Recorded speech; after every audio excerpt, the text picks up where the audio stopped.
Have you ever been in the gym and mid-set, you suddenly feel like someone drained your entire energy? And you're like, I crushed this last week, like why does it now feel impossible? And then you look at your calendar and you're like, it all makes sense now. I'm Elle Sweats. I'm a certified personal trainer with a bachelor's degree in human performance and physiology. And today we're going to talk about periods in lifting because science says something different than what we probably all have heard. So here's what we're going to cover today. First, what actually happens in your body during your cycle. This is going to be the physiology version. And so second, what research actually says about strength performance, because spoiler, it's just way more complicated than TikTok makes it seem. Okay, let's start with what's actually happening in your body. So estrogen is kind of like your best friend when it comes to training. It increases nitric oxide, which opens up your blood vessels, and so better blood flow to your muscles. And it supports protein synthesis, and it's pretty much just pro-anabolic. It helps you build and recover. Then you have progesterone. This rises halfway through your cycle. It's in the luteal phase, and progesterone is the drama.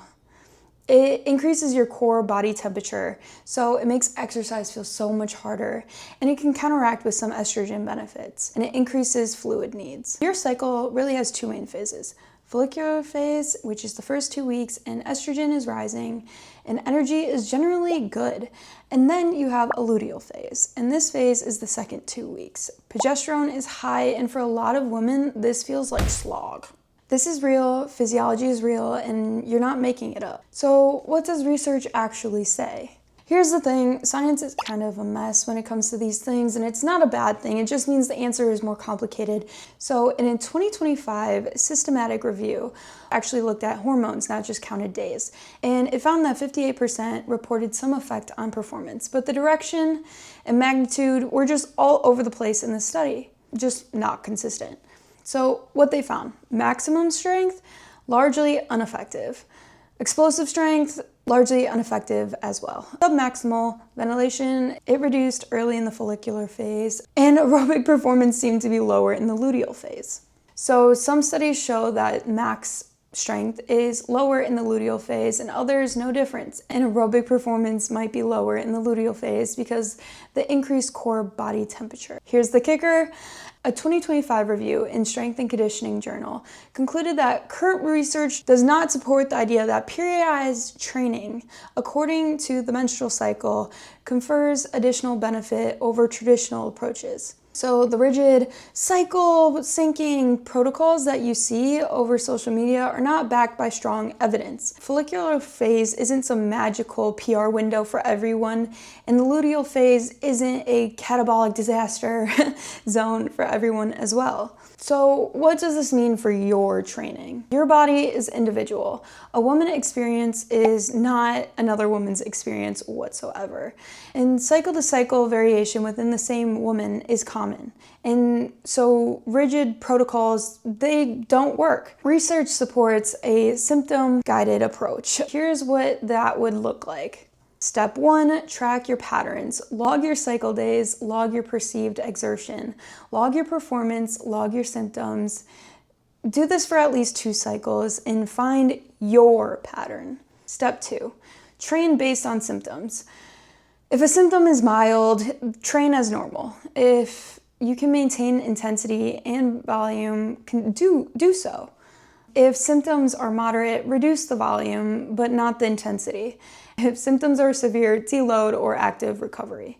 2024 systematic review found that menstrual symptoms can be significant barriers to physical activity, but they did find that individualization is key. There's no one size fits all. Here's practical guidance I would give my personal clients. During your period, hormones are low. You might feel cramps, fatigue, lower energy. If you feel fine, train normally. If you don't feel fine, reduce volume. Don't force it, and exercise can actually help with cramps. Endorphins help, and just listen to your body. During the follicular phase, estrogen is rising, energy often improves. This might be a good time for heavier training, but effect is small and individual. Don't feel like you have to pee or anything because TikTok told you this is your power window. Some research suggests that neuromuscular coordination might be better, but no specific changes are needed. Just train. During your luteal phase, progesterone is high, submaximal work might feel harder. You might have, cravings. Your energy might increase 2.5 to 11% during this phase. And increase carbs, hydrate more, reduce volume if you're fatigued, and maintain a healthy intensity when you can. Nutrition matters. Don't ignore nutrition. During your period, iron-rich foods. During luteal phase, your body needs more calories, and those cravings aren't a weakness, they are physiology. So here's the bottom line. Menstrual cycle effects on performance are real, but they're small and variable. Not everyone experiences them the same way, and not everyone experiences them at all. This is why we get so many different opinions and content and research that says so many different things, and a lot of women don't know how to properly train according to their menstrual cycle. But you don't need rigid cycle syncing protocols. The research just doesn't support it. What you need is awareness of your own pattern and flexibility to adjust when needed. And remember, perception doesn't always equal performance.